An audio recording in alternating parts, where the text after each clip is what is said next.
Good morning. We're gonna do, well, you may already, this is obvious, we're gonna do some yoga and some Pilates. It's a combo of some of both of those at the same time. We're gonna start lying down because a lot of the mat Pilates is done lying down, so it's a good place to begin. In any case, I'm gonna use 2 yoga blocks today, one underneath my shoulders and then one for head support. If you don't have 2, you could use something else for head support. If you want the firmness of the block under your back. Of course, the alternate is you can take a blanket and roll it up and put that down the length of your spine instead, which is a little softer. I'm going for a little more robust today. So the block is only comfortable in a very short space on your back. And if it's too high or too low, it'll kind of poke right in between the vertebrae or in between the ribs. For me, like the shoulder blade itself has to get onto the block, and then I have to just kind of tilt backwards a little bit, so towards my head, so that the weight of my body is distributed on my shoulder blades. And I will know after a second if I've got it in the right place. I might have to move up or down just a notch. Okay. And then we just relax. So this gives us a little bit of a back bend. So there might be a little bit of sensation in the lower back. You can mitigate that by putting the feet on the floor. If you like, you could also do this as a butterfly pose with the feet together and the knees open. Fish is usually done with the weight of the body sort of suspended up by the core, and the top of the head touching the ground. So you can also have the top of the head sort of leaning backwards so the chin lifts up if you'd like that. I like that for a few seconds, but not necessarily for a couple minutes. So the block is helpful. And then just try to relax, let yourself almost sort of melt over the block. As the space develops, I'm just moving my shoulder blades a little closer together.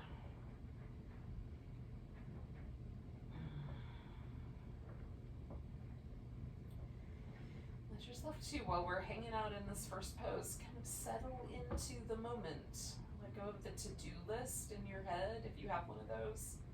I almost always do. Little problem-solving, list checking going on all the time up in the forward reaches of my brain. Just put that down and sort of slow down into this moment. Notice the temperature of the air. Notice the breath.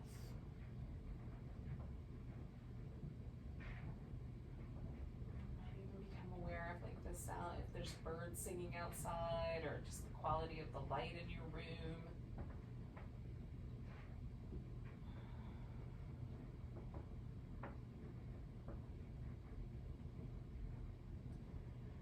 Part of what yoga practice is about sort of developing a really deep attention and appreciation to the moment that we're in.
Stay for around another, 45 seconds or so.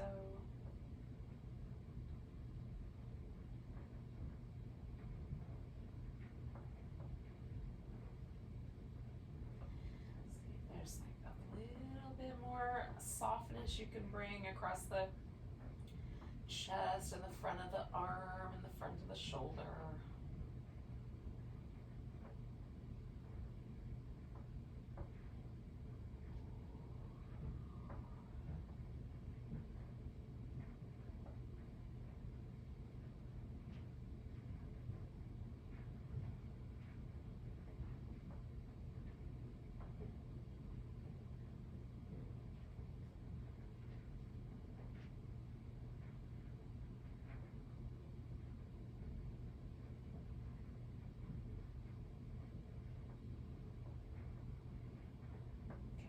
Breath.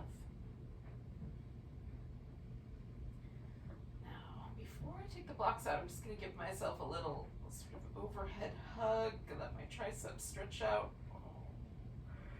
Since I've got the room. And then I'm going to stay on my back, but I'm going to get the blocks out from under. Okay.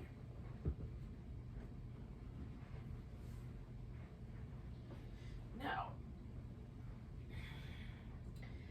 there's a little impression left behind by the blocks. For me, the spot where the block was now sort of starts to soften and widen out. At least that's the sensation of it. So it feels like my back sort of spreads out like a puddle. Oh, it's delightful. You can also reach the arms up so you sort of protract your shoulder blades out of the way and then massage right in between them. Kind of pressing that upper back into the floor a little bit. You tend to carry stress and tension in between your shoulder blades.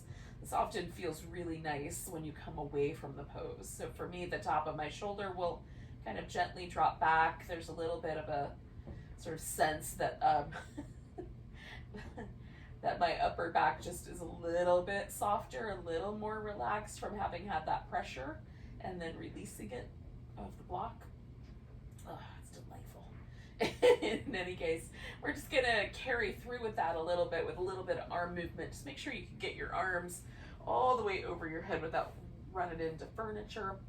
If you have a rotator cuff injury and taking the arms completely overhead so they rest on the floor, there's a little about 15 degrees right in there. That one particular muscle in the rotator cuff,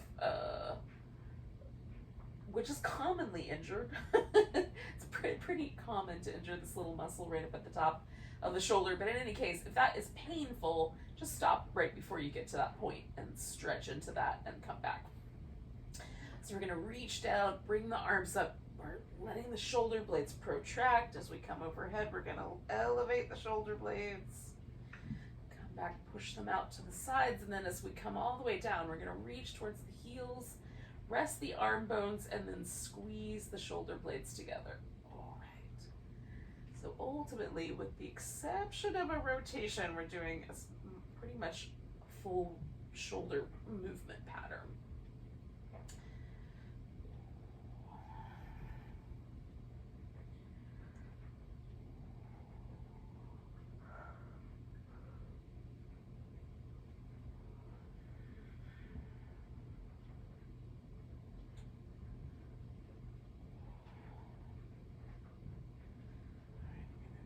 One more time, but I'm going to stop right at that point where my fingers are pointing straight up at the ceiling, and I'm just going to protract and retract. So pull the shoulder blades away from the middle and then squeeze them into the middle against the resistance of the floor. Again, that same little area where the rhomboids live and the upper back, and then the muscles that live on the back of the shoulder blade, on the inside of the back of the shoulder blade, up against our back. Oh, that's kind of what we're trying to get to. Get a little fluid movement going there. And then we'll take, again, however high the arms will go, even if it stops at that little 15 degrees, we're going to squeeze them up towards the ears, pull them straight down, up and down. You can grasp your elbows if, for whatever reason, having the arms fully extended is problematic. One more time with elevating and then depressing the shoulder blades. Will come all the way back through. And the shoulders one more little squeeze. And we'll shake off the arm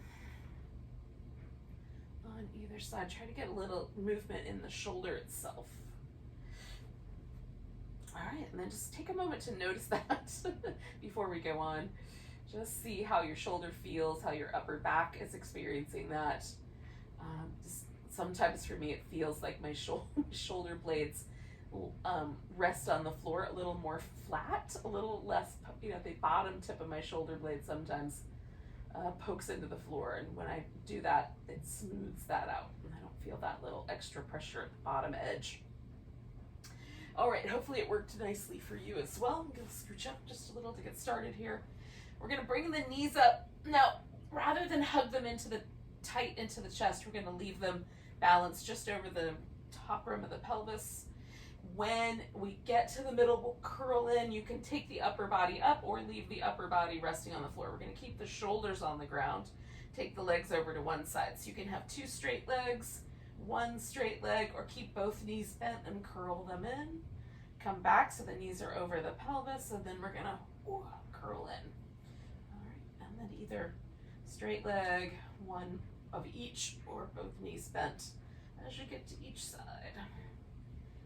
This is one of my favorite little oblique warm-ups. And then we warm up the center as well. It's a little bit like dancing, but laying down. I don't know how you can go wrong with that.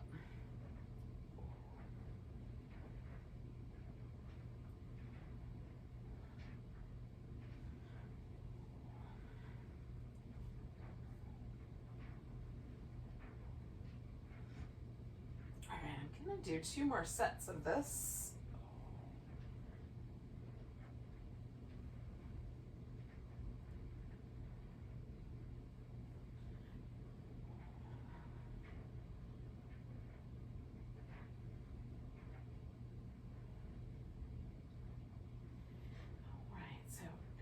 I'm going to scooch up my mat because it always drags me down, but now that I'm back, I'm going to take the legs over to the right and just settle them.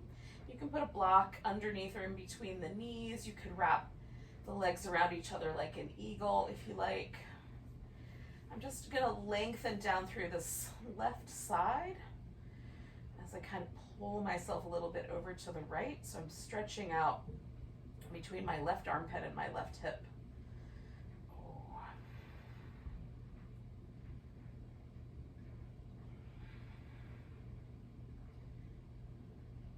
Often, it feels just so nice. You might feel it in the outer hip, down the IT band as well, depending on how you positioned your legs. Let's take 2 more breaths.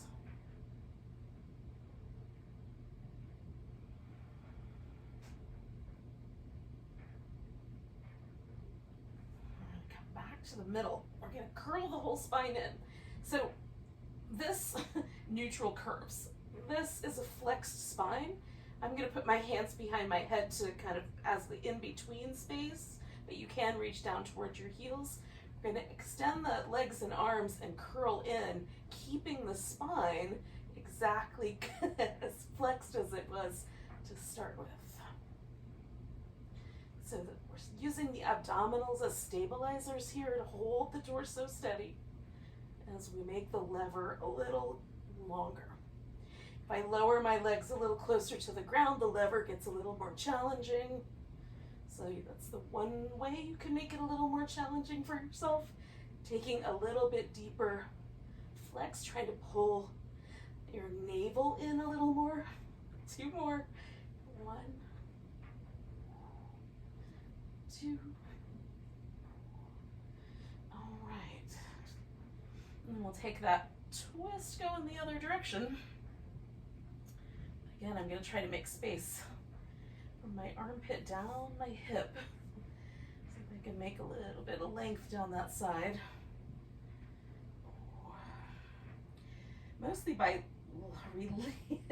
relaxing any tension that I might be holding onto there, letting gravity help me out.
breath.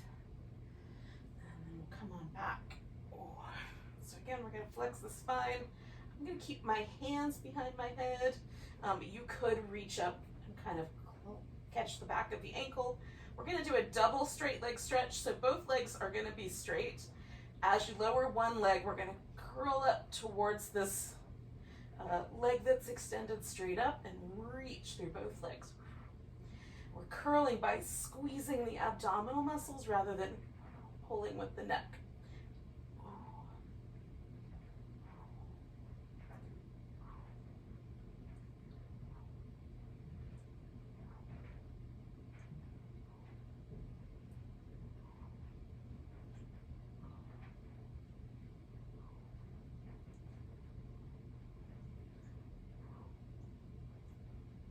Two more sets.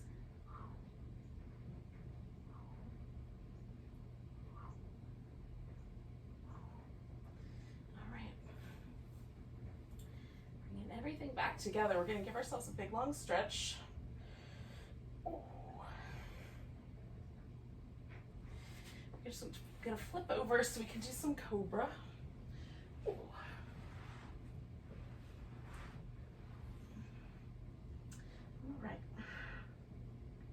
I'm going to start with my hands fairly close to the line of my face, higher than I would maybe normally do a cobra, but we're going to progressively move the hands back, so we'll change the relationship between the forearm and the upper arm, and just see how that goes.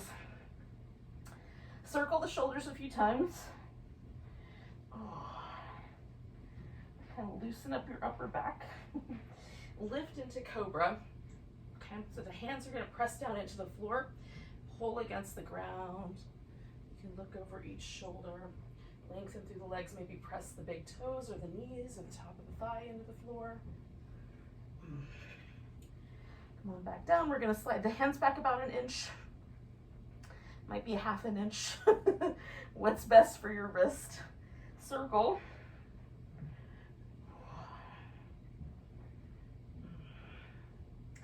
Liquefy, lift, broaden.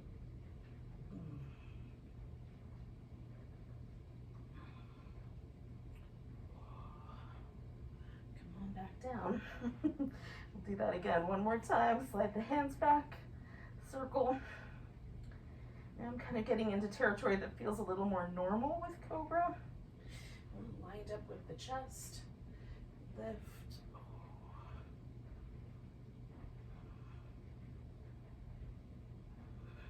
Back down.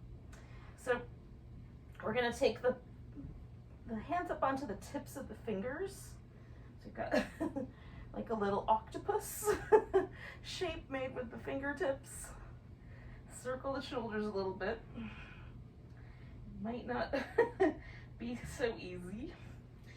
Lift, and then we're going to drop one shoulder forward as we pull the other one back into the center, and then we'll switch. Back and forth. One more time. So we get a little rotation in the shoulder if we can. We'll come back, release everything. Now you can go back to child's pose if you like, or you can just pause here.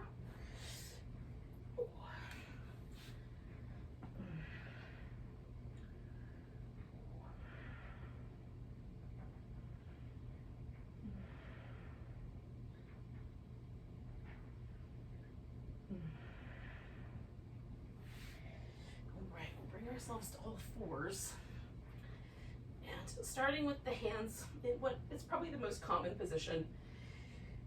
Arms extended, wrists maybe under the shoulders, maybe slightly forward of that if the wrists are particularly sensitive. And then we'll tuck and tilt the pelvis, and the spine sort of follows along into these two sort of extended and flexed shapes.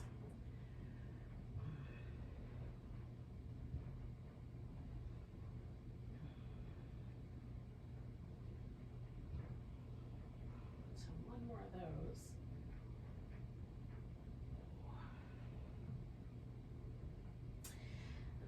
one leg forward. So I'm going to start with right leg, but you could start with either.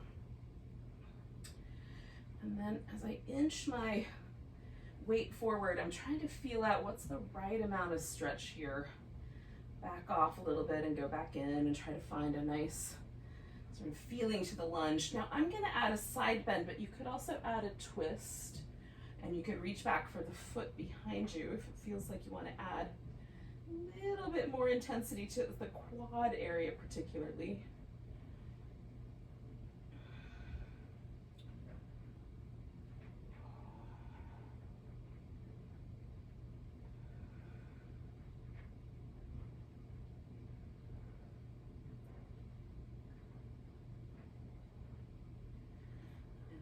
Back and then straighten out my front leg and fold over it.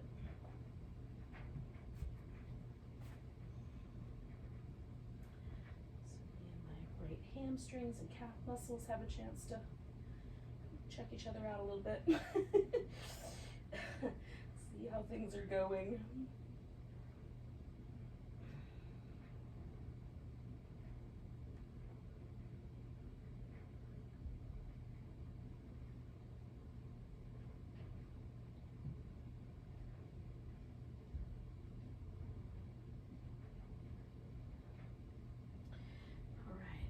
Bring both my hands over to this right side. Now I'm going to do a side plank with my left knee down. So I'm going to take both my right leg and my right arm off the floor. If you want to do a full version of the side plank, start with a plank first and then roll onto the side. You can add some little circles up here on this right leg. 3, 2, 1, and go in the opposite direction. 3, 2, 1, lifting. I'm going to bring my right hand to the ground and then take my left arm up and do a little spinal balance there. One more breath. And then bring both down. Now I'm going to lower down to my elbows, keeping them arranged pretty much under my shoulders, the same way that I had my hands arranged. And then I'm going to tuck and tilt the pelvis and move up and down. So just a little different relationship now between the shoulder and the hip. This is one of the things I'm exploring in my practice these last few weeks. I'm digging it. Switching up a common pose that I'm really familiar with. All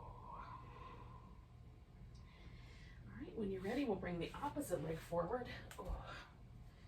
So keep looking around for something to secure my hair with. I know there's something here somewhere. In any case, I'm just gonna pause for a second and do the lunge, and then I'll resume my search. So feeling this sensation of the stretch there. Again, I'm gonna add a side bend, so I wanna find just the right amount. If you wanna grab your foot, of course. You'll probably find a different amount that feels just right.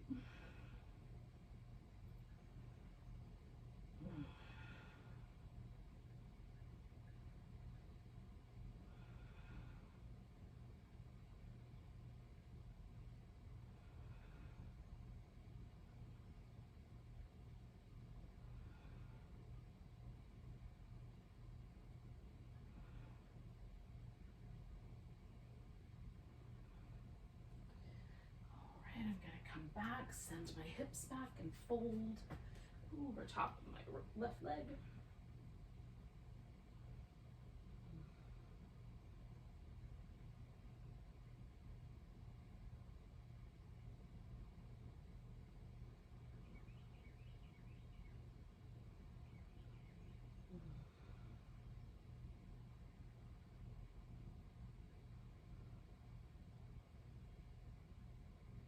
Okay, so I'm going to take that to that little side plank, modified side plank in my case, but maybe a full side plank in yours.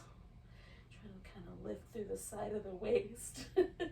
Find as much stability as I can. Do a little circle with my left leg. 3, 2, 1. Circling the other way.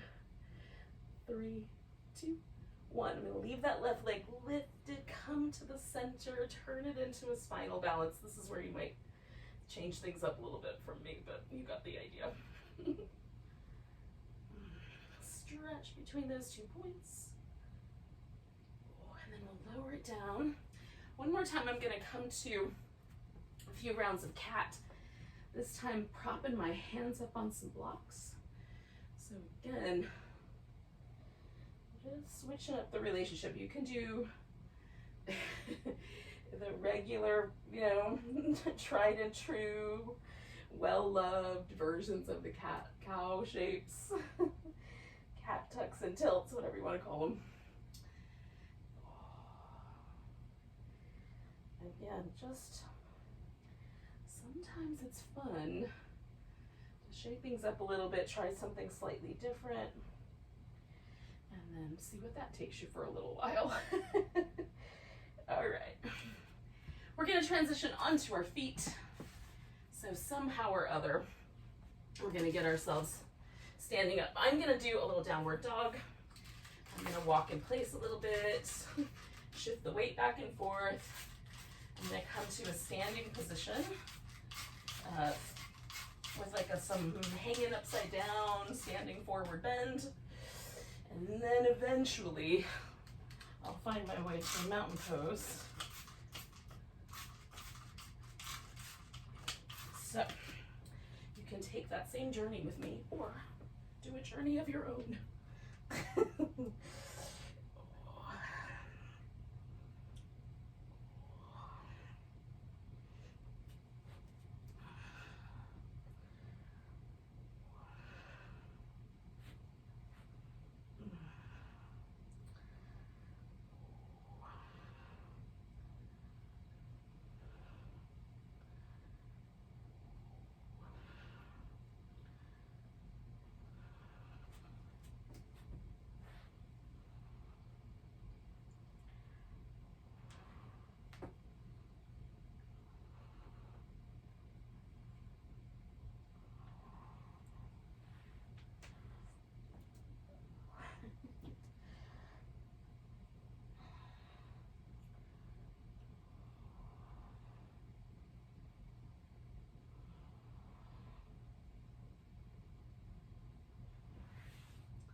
When it seems like a good idea, you can come to a standing position and find your way into a mountain pose. I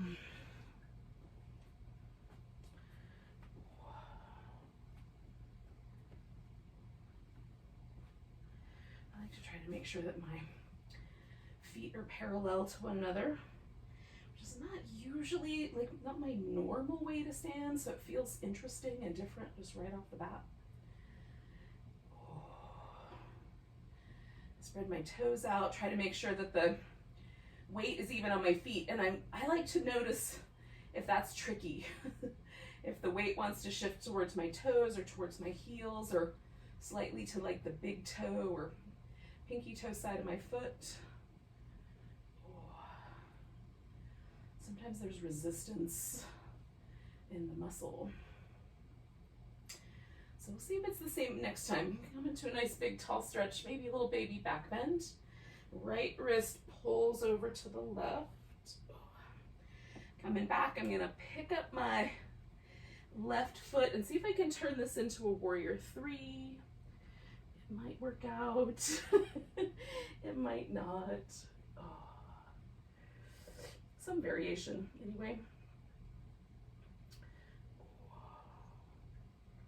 Stretching out through the legs. I'm gonna see if I can step myself into something. So you could do a high lunge and drop the back knee towards the floor.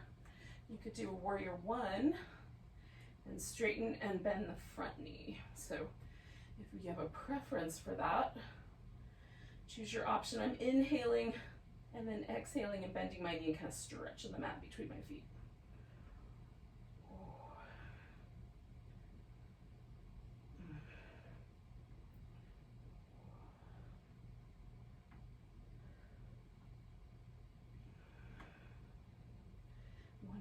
toes. Now, however we're stationed, we're going to stretch out both legs and fold in. So you might find it a little better if you bring the feet slightly into a different relationship or turn the toes a little bit differently.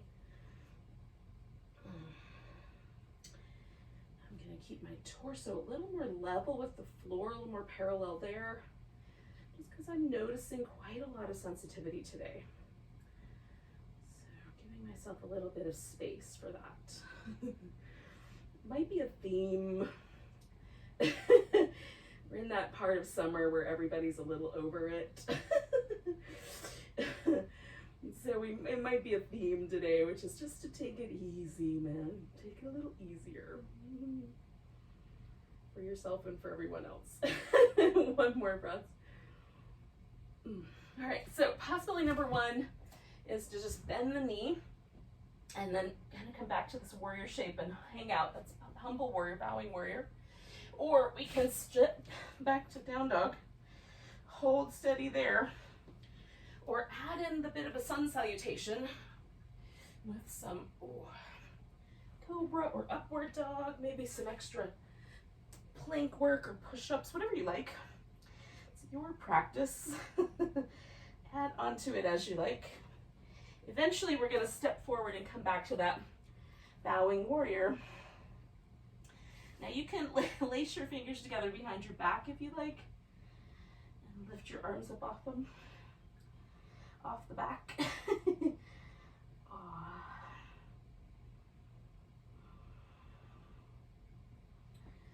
right, we're going to take a moment and step into a standing split. So bringing the weight onto the right leg, picking the left leg up, reach up toward the ceiling with the toes. And we'll put the left foot down, come up halfway, and fold, and then come in all the way up. Nice big stretch. Take a moment. Ooh. Find your way into your mountain pose. And see, has it changed? I love the asymmetry of having done a bunch of stuff on one side and haven't done the other side yet. I don't want to stay there, but I like the interest of it. Nice big stretch. Let's fix it. A little side bend over to the right. Coming back, we're going to see if we can shift the weight into that left leg and find our way to a warrior three on this side.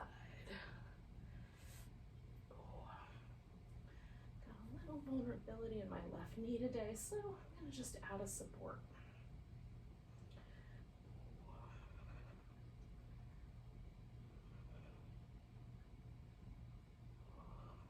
Reaching out. We'll see if we can land in a warrior or a high lunge, whichever one you liked. And then either straightening or bending the knee, depending on the option. Inhaling one side, exhaling the other side.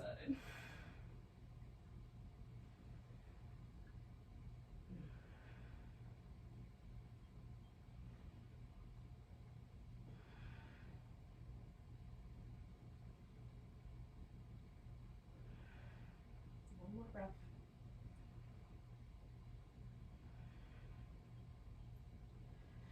And then we're going to straighten out the leg. Again, you might adjust your feet a bit and fold. Maybe you want a little less intensity. Maybe you want a little more intensity today.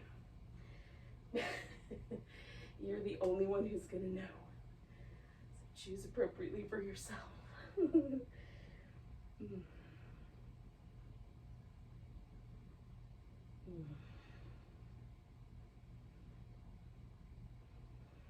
One more breath. All right, so again, we might choose the bowing warrior and a pause because we're going to circle back around to that. Maybe downward dog and a pause.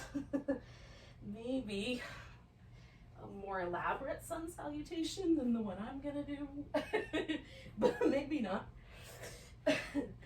Maybe keeping it simple is also your jam. Little three-legged dog.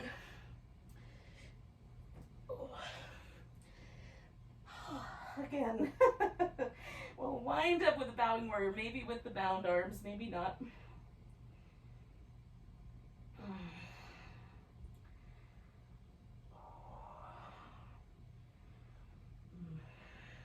One more breath, and then we're gonna turn this into our standing splits, and hopefully I gave everybody a chance to find their way to that bowing warrior.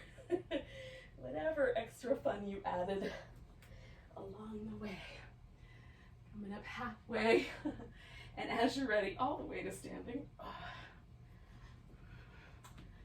Again, maybe a little shake, kind of release any residual tension there. And we'll find a mountain pose and see if, doesn't it just feel maybe a little more at ease? A little more kind, a little softer, a little less muscle being pushed around, a little more ease at standing in your own strength, your own kind of balance point. Now, we're gonna do some form of a hip opener. I'm gonna do a pigeon. At least I think I am. You can add a sun salutation into that. I'm gonna just step back to dog, but you could take yourself through the plank and all that stuff at first. And then arriving in your downward dog, step yourself with one leg forward into a pigeon. If you would prefer, you can do a different version of this. Flip upside down. I love the seated sort of double pigeon where you put one leg on top of the other in a seat. So they're all different, but I just like to shake it up. I haven't done pigeon in a few days, so it feels like the right pose today. So we've got some form of a stretch. For me, there's a stretch through the hip flexor here, and then the external hip rotators, glutes on the other side.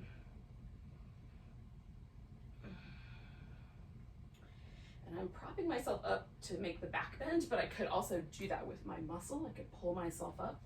I'm just choosing to do my elbows propped and then use all of the muscular energy to sort of draw my inner thighs towards each other and sort of so that all of the energy is just in the hips and the legs and a little bit less with my upper body. But you can do both. None, you can be really super relaxed here. There's lots of different approaches.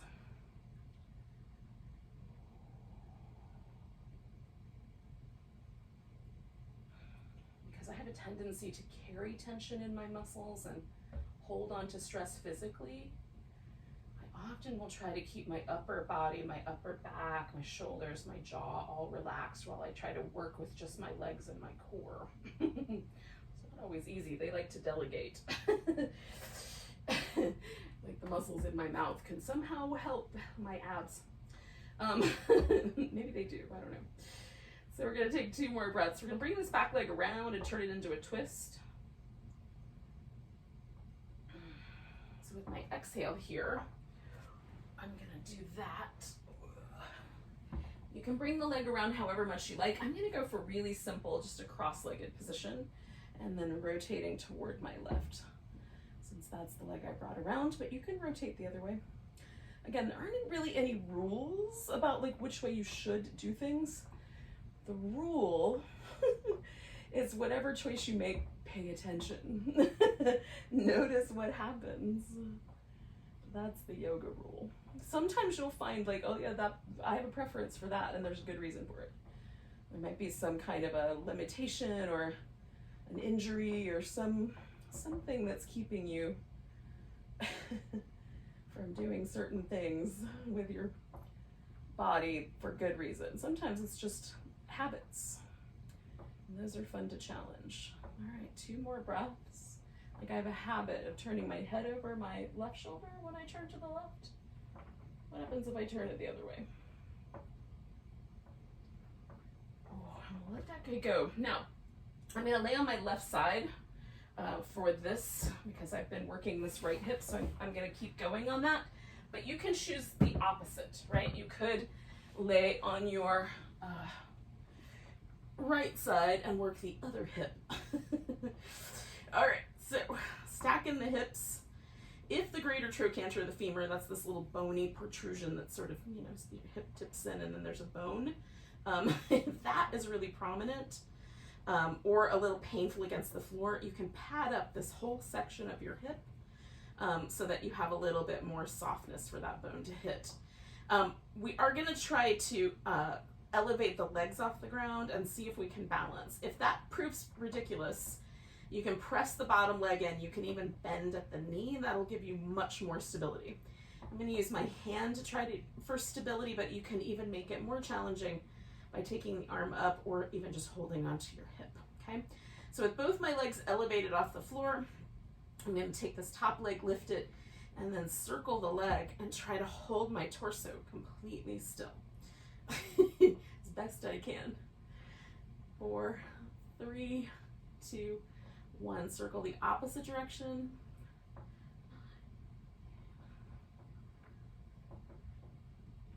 4, 3, 2, 1. Bring in the heels together.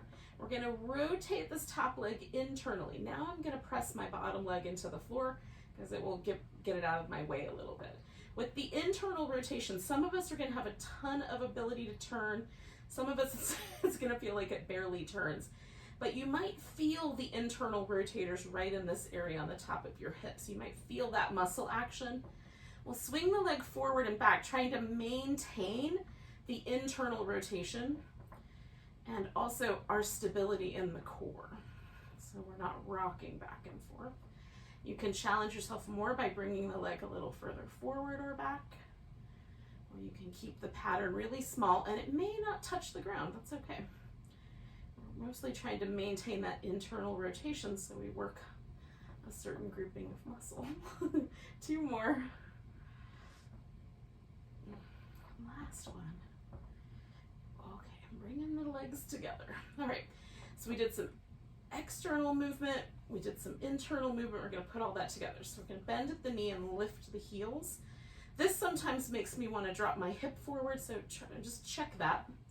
Make sure the hip is still stacked up so we get the internal rotation right here at the knee, or at the hip rather. We're going to take the knees apart, extend out that lower leg, bring the toes together, bring the knees together.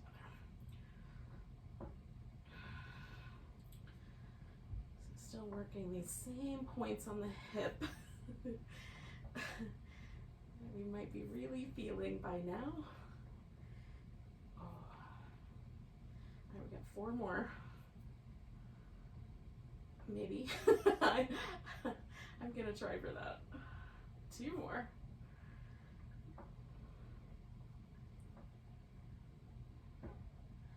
Okay, so I'm gonna take the legs out. I'm just gonna take that leg and bring it up front. You can have the leg straight. I put the foot on the ground. Reach through the left leg, lift it, and then we're gonna pulse that leg up, trying to dig into my hip flexor here. 10, 9, 8, 7, 6, 5, 4, 3, 2, 1. Do a little circle.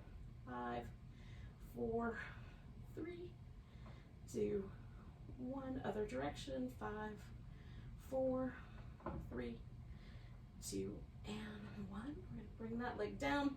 Now, I'm going to essentially just kind of flip around and go right into my other pigeon.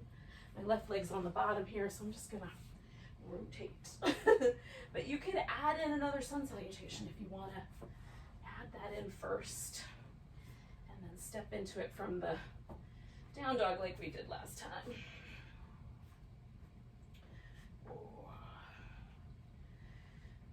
Now I'm really feeling all kinds of delightful sensations in my right hip having done all that side work. So I'm going to try to relax those muscles a little bit while I'm simultaneously sort of drawing my inner thighs towards each other and trying to keep my upper body relaxed. However you're doing the pose is fine. Just make it intentional and pay attention to it. Intention and attention gathered at the same point.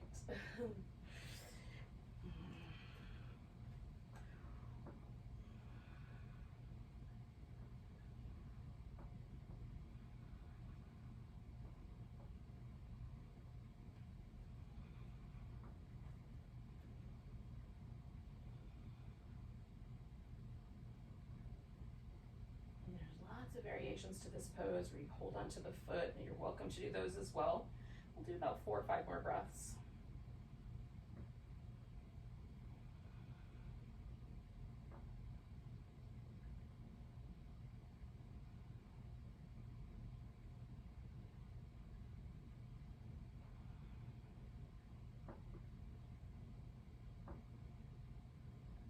Take one more breath.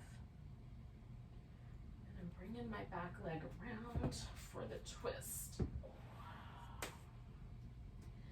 again, how you set your legs up is really up to you. I'm gonna go with just a simple cross-legged position and rotate to my right.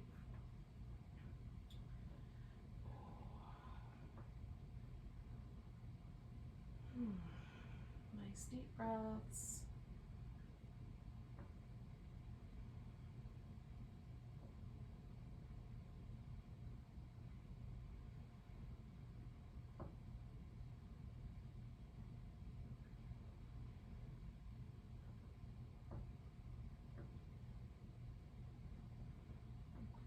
Again, I'm going to turn my head the opposite direction. We'll do about 4 more breaths here.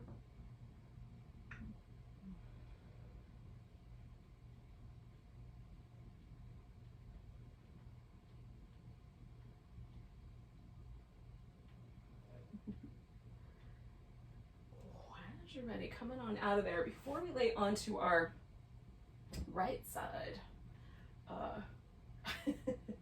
let's do a little boat pose. So if you would rather do some teaser, you can do teaser instead. I'm going to bring my knees in toward my elbows. 10, 9, 8, 7, 6, 5, 4, 3, 2, 1. I'm going to reach in here and grab my big toes and set myself up. This could turn into an open leg rocker, which wouldn't be the end of the world. You just have to catch yourself up if you rock back.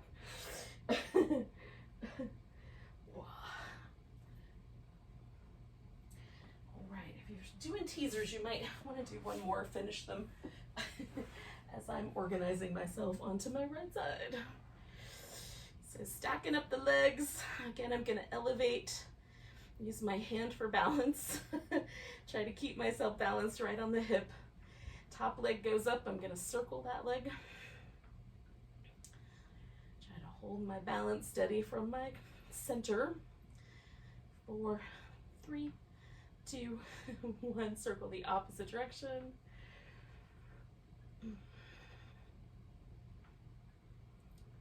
4, 3, 2, 1. Put the bottom leg on the floor, rotate internally, swing forward and back.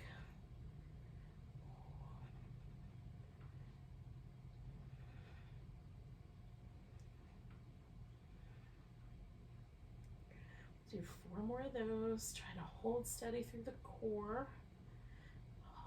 So, for me, the trick is, can I maintain that internal rotation? 2 more. It wants to externally rotate so bad. All right. Feet together. Elevated. Hips in neutral. And then we'll add these little kicks.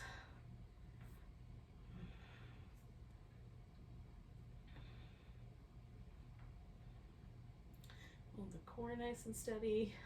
Bring in the sides of the waist. We've got 3 more to go. Maybe. I'm going to do 3. All right. And then we'll straighten the legs out, bring this top leg over. I'm going to reestablish my center here. Lift the bottom leg, and from deep inside those hip flexors, I'm going to try to assist my inner thigh. 10, 9, 8, 7, 6, 5, 4, 3, 2, 1. And then, friends, we have reached our end of our class time period here, except for some Shavasana, which you may or may not take me up on. And that's fine. There's always a relaxation in yoga at the end, primarily as a sort of tonic for the nervous system. This is our chance to slide into that really relaxed parasympathetic nervous system. So you could do that in a seated pose if you would rather, but for me, sliding the shoulder blades way out, a little support under the backs of the thighs so my hip flexors really relax, and then a conscious intention to just relax is really delightful.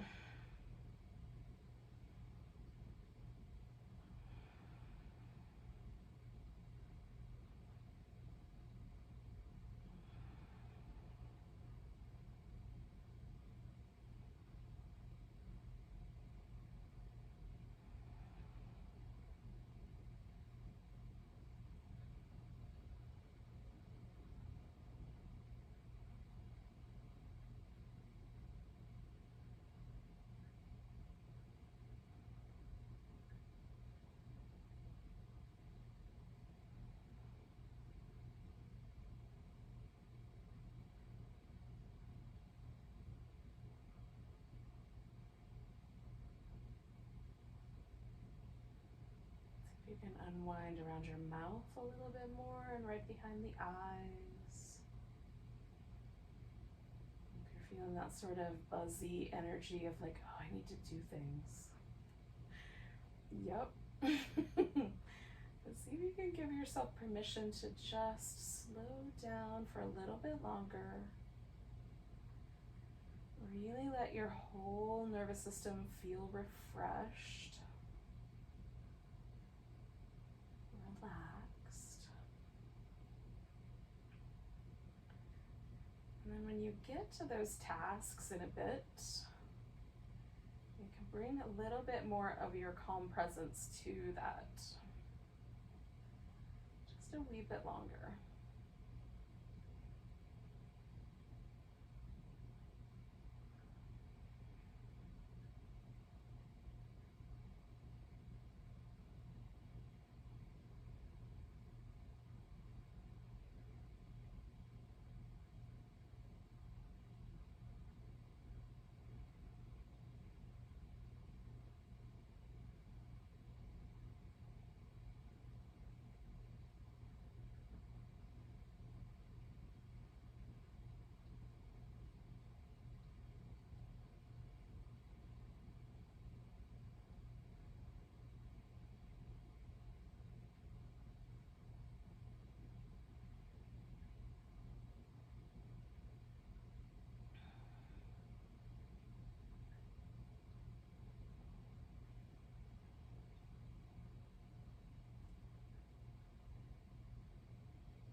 Just going to notice the breath again.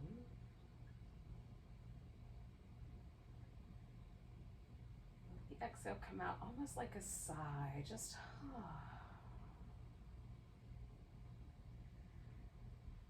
maybe with an audible release, but maybe just an internal feeling of a sigh.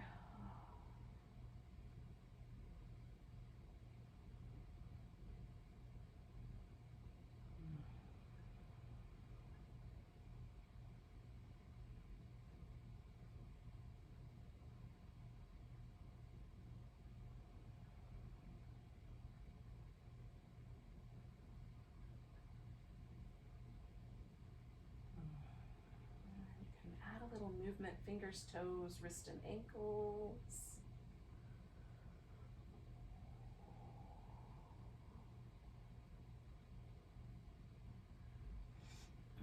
Maybe a whole body stretch.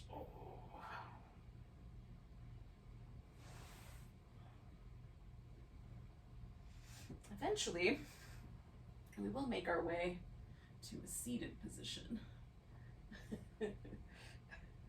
where we will say goodbye to each other with a nice big breath. Thank you so much for joining me for some yoga and Pilates fused together into one delightful practice. Nice big inhale, big sigh. Namaste.